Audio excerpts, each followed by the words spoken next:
Okay, today I'm going to do a quick review on the Likebook Mars using Scribd. Now, I had not even heard of Scribd before a YouTube user asked me to do a review, and I am blown away. I love Scribd. I'm a subscriber, and I believe I always will be. I love reading, and I love content, and wow. So let me turn on the little device here, and here we are. Now, Scribd is just here, so let's go into Scribd and have a look. One of the things I was most impressed about Scribd is it feels like it's designed for this device, almost. It's a very clear reading experience. It's very engaging.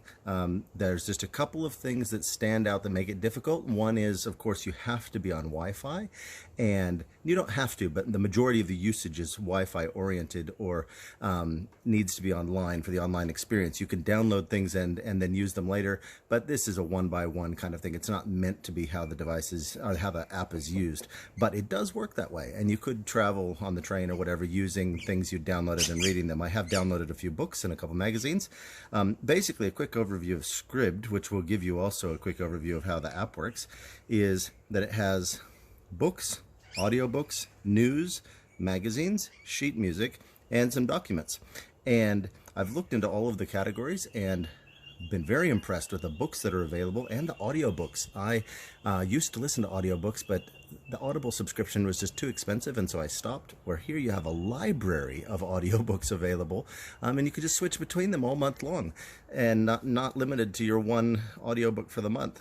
Let's have a look at the books. You can see here you've got your overview. You can see it flashing a little bit. That's typical for an ebook reader. You can change it to what they call the A2 mode, which basically redraws in a mode that's better for scrolling. And so then you can see the scrolling. What that does is it does leave a bit more ghosting, but not with this app. This app really does a good job with the ghosting. So let's go back up. Let's just click into just books and let's have a look. One thing that I've noticed is when you look at a book, there are some really cool options. I like the idea of being able to read the book in various feels rather than font choices. They actually have categories of, like, would you rather it look postmodern or rather it look vintage? And that's nice. One of the things that does bother me a little bit, you can see a little bit of the difficulty it's had with the redraw here. It's left a bit of the ghosting behind it.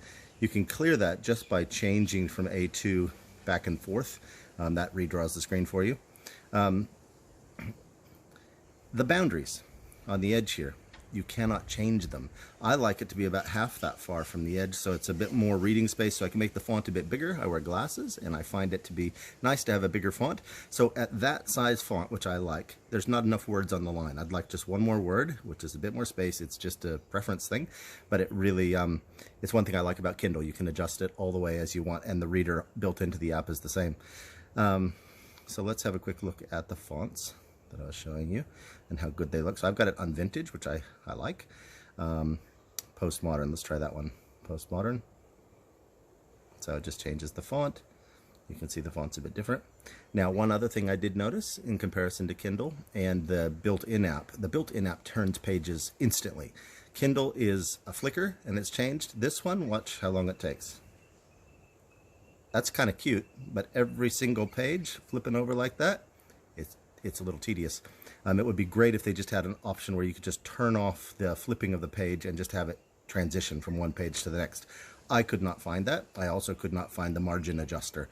Whether they exist, I'm not sure, but they would be welcome additions to make this even more ebook reader, Android ebook reader compatible. Okay, let's go back out to our choices.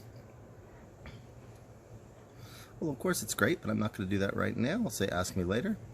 Let's go back. Let's look at our audiobooks. So I've been listening to the second in this series here, March of Kings.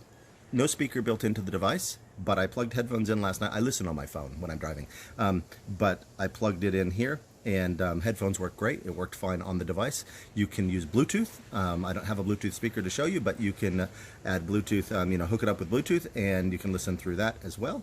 So you can have an out loud experience, or you can have a headphone experience, and it does work. You can see as I flip through things. This is one thing that's interesting, is the news. Obviously it's meant to be on a phone. It's massive news titles. It would be great if they did kind of a flipboard thing where they put 3 or 4 in a viewing, so you don't have to go, what's the next story, Bob? Let's scroll down. It takes a bit of time. Magazines. I'm in love with this magazine feature. Of course, pictures on an ebook reader are not as good, but the articles come up so clean and crisp. They've done a great job with Scribd of getting rid of unnecessary content so that you can get straight into the reading experience.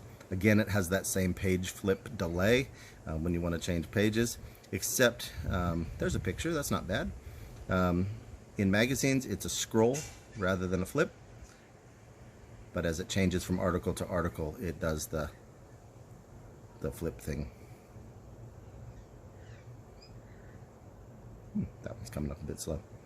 Let's go back to the options. So yeah, magazines work great, books work great. I'm very impressed with it. Like I said, I'm now a subscriber, so that should say everything. If you're looking at getting this device for the use of Scribd, you're well on the right track. It's amazing.